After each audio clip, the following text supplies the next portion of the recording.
This film contains historical reconstructions created with artificial intelligence.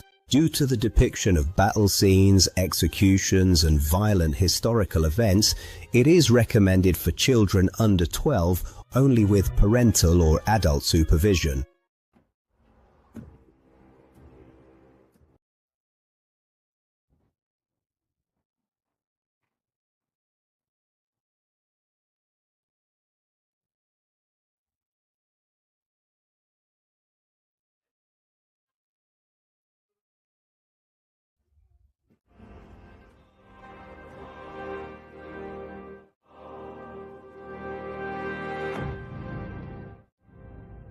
Every nation holds a story about its beginnings. In the memory of the Hungarians, this journey began in the tracks of a mysterious stag.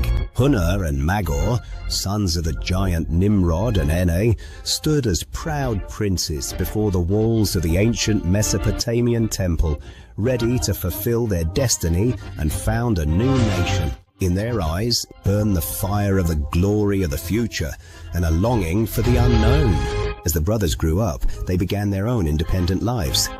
One day, with 100 hand-picked horsemen, they set off to hunt in the endless grassy Eurasian steppe. The ground thundered beneath the horses' hooves, bows were at the ready, whilst the warriors felt the wind of freedom and glory upon their faces as they galloped across the endless steppe.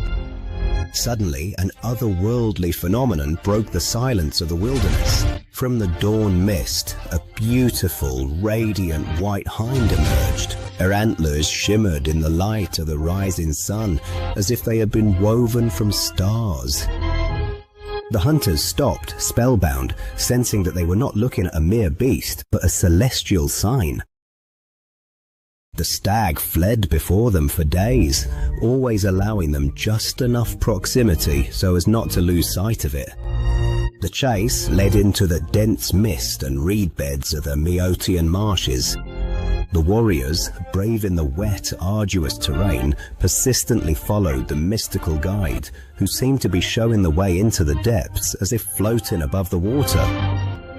In this lush region, rich in game and fish, the stag suddenly vanished into thin air, dissolving into shimmering particles in the golden twilight. It was then that the brothers realized what a rich and secure land the mystical animal had led them to. They decided that they would make their home here, in this fertile landscape crisscrossed by rivers. Hidden within the marshlands, the brothers discovered the daughters of Bela and the Allen king Donal, who were reveling in the fields in the warm glow of the campfires. The warriors took the noble princesses as their wives, establishing the blood ties between the Hun and Hungarian nations that would bind the two peoples together until the end of time. According to the pages of history, our ancestors lived out their daily lives on the endless steppes. Horses grazed amongst the felt yurts, the smoke from the campfires rose to the heavens, whilst the warriors and their families led a nomadic way of life. In their culture and style of warfare, they carried the strength and wisdom of the eastern steppes. The Great Migration began, which led our people from Magna Hungaria towards Attilától. Entire families, vast herds and proud warriors set out across the immense distance. Under stormy skies, crossing swift rivers, they journeyed westwards, seeking the land that the prophecies had promised them. On the branch of Hunor, the Huns built a mighty empire. Their greatest ruler, Attila, established his seat in the region of the Tisza.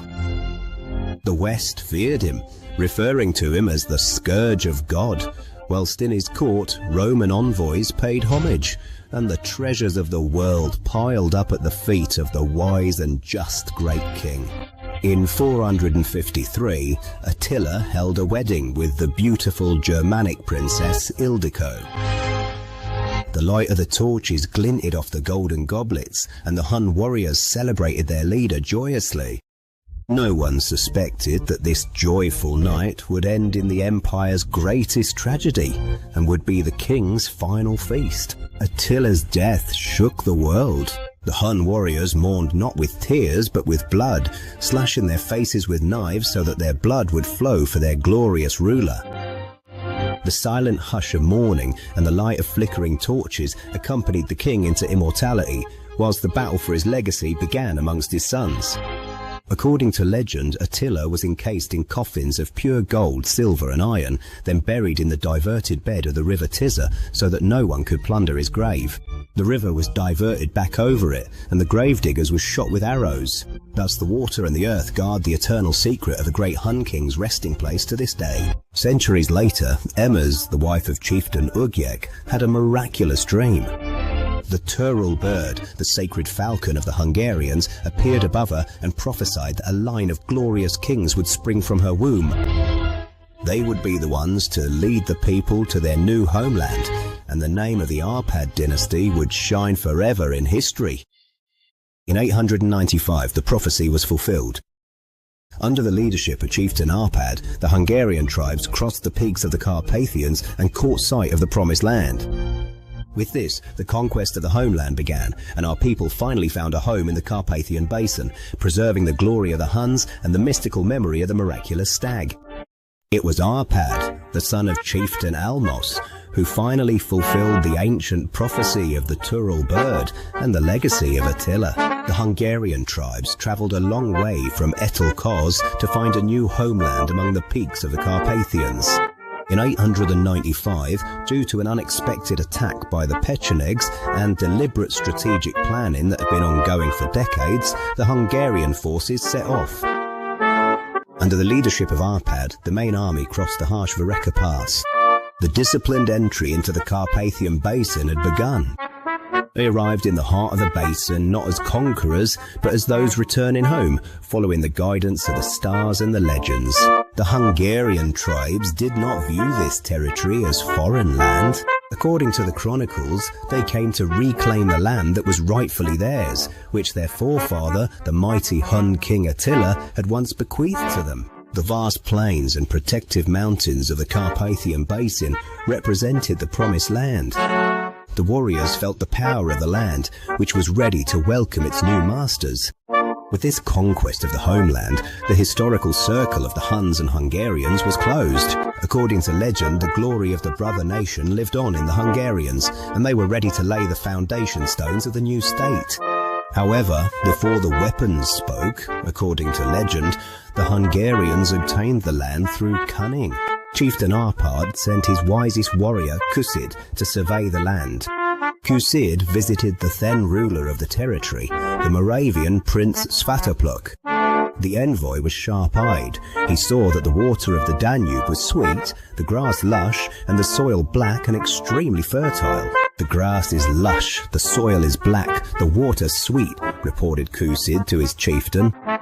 Arpad knew that this place would be perfect for his people. The time had come to seal the symbolic and fateful deal.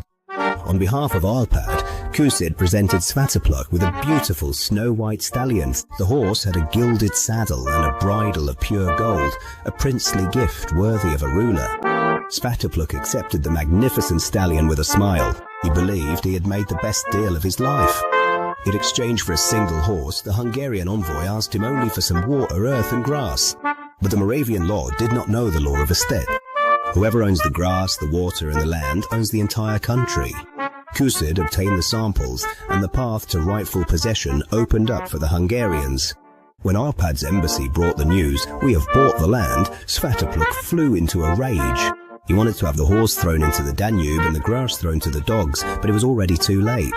The Hungarian army set off. The Hungarian forces surged into the Carpathian Basin with overwhelming force. The speed of the light cavalry and the determination of the warriors left the Moravian prince with no chance, and he fled in a panic. In his panic, the fleeing prince eventually perished in the Danube. With this, the Hungarians firmly established themselves in the Carpathian Basin, and a new era in Hungarian history began. The success of the conquerors was secured by weaponry that was centuries ahead of its time. The recurve bow was a true technological marvel. It was constructed with masterful precision from sinew, wood and horn plates. The making of the bow took months. The masters build up the strength of the weapon layer by layer, tailoring every piece to individual requirements. This patience and expertise were the foundation of the Hungarian superiority. The tension of the sinews provided the bow's incredible piercing power. Despite its small size, it was a deadly weapon, even when used from a galloping horse. The warrior and his bow formed an inseparable union. The equipment also included a single-edged curved sabre and a quiver, in which the arrows were stored with their tips pointing upwards for quicker retrieval. Everything was designed for maximum mobility. The most fearsome tactic was firing arrows by reflex whilst facing backwards from the direction of travel.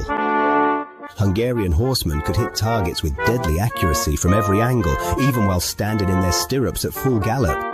This style of combat was unknown to the heavily armoured Western knights, and they were unable to defend against it. From the arrows of the Hungarians, O Lord, deliver us. This prayer was filled with terror throughout the whole of Europe. In the Battle of Pressburg in 907, they employed the brilliant ruse of the feigned retreat. The Hungarians pretended to be frightened and to flee from the superior force, luring the enemy after them. Sensing victory, the knights broke their disciplined formation.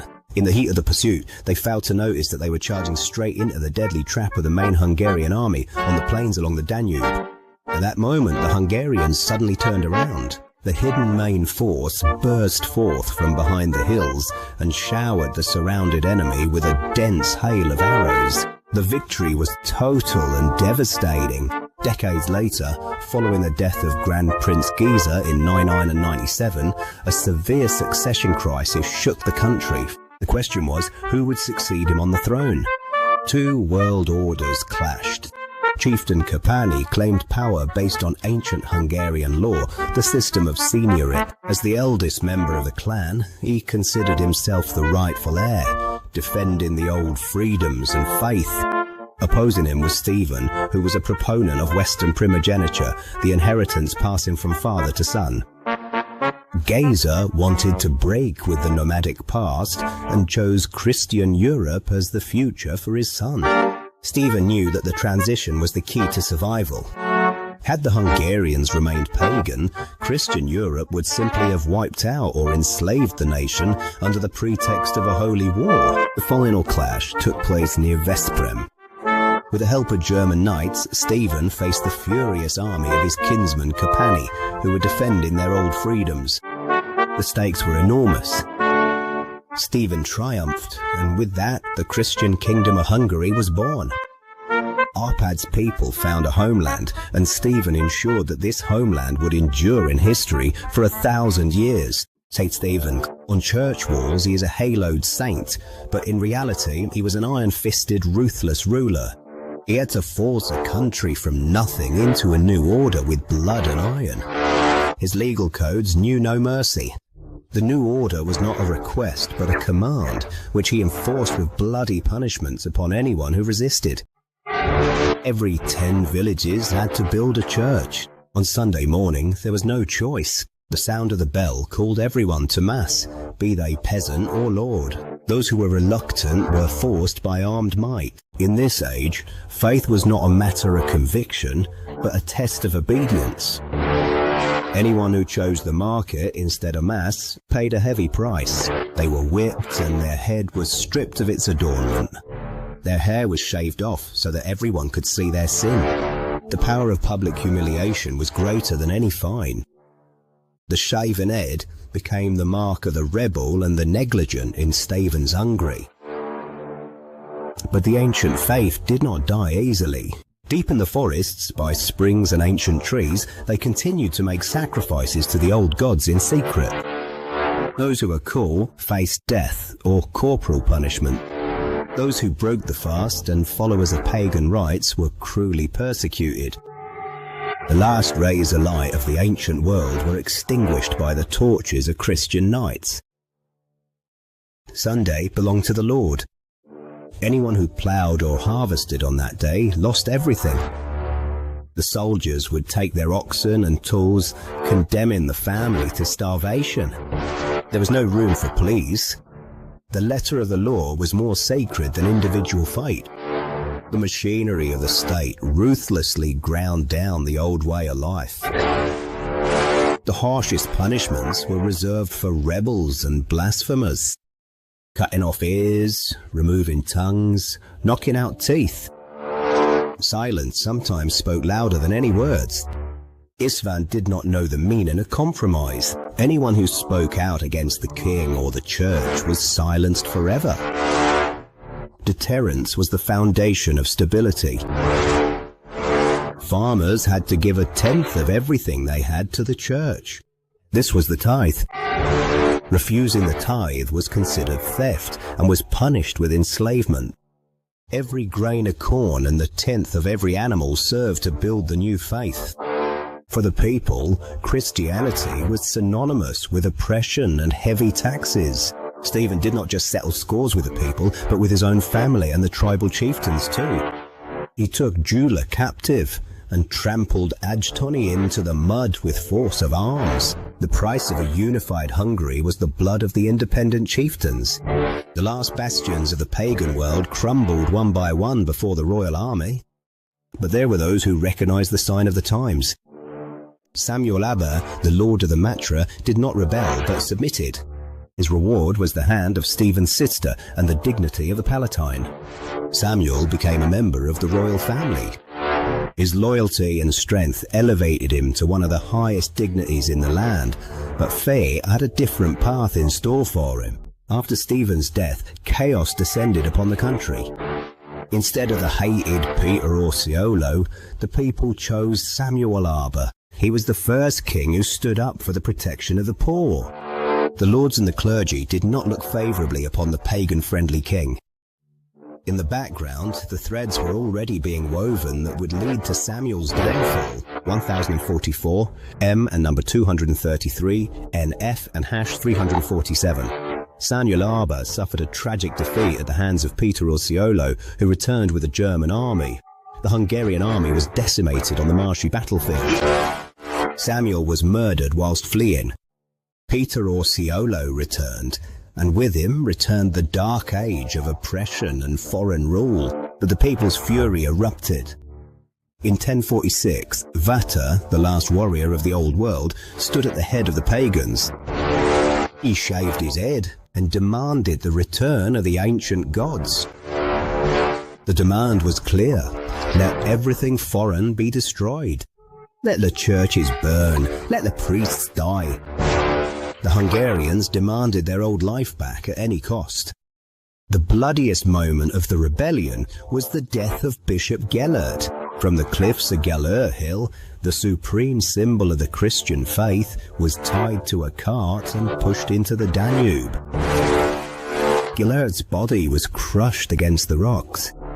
This was the last desperate cry for help from paganism in a world that would no longer accept them back. King Andrew I. King Andrew secured the throne with Vata's army, but he knew that if he allowed paganism to triumph, the country would be destroyed. In the end, he too followed in Stephen's footsteps. He banned the ancient rites and ruthlessly crushed the rebels. The circle was complete. Christian Hungary was born through pain, blood, and the will of an iron-fisted ruler. This is how this nation was forged together. At the twilight of the ancient faith, the dawn of a new Christian kingdom broke, one that neither fire nor iron could ever destroy again. Subscribe to our channel. Thank you for joining me.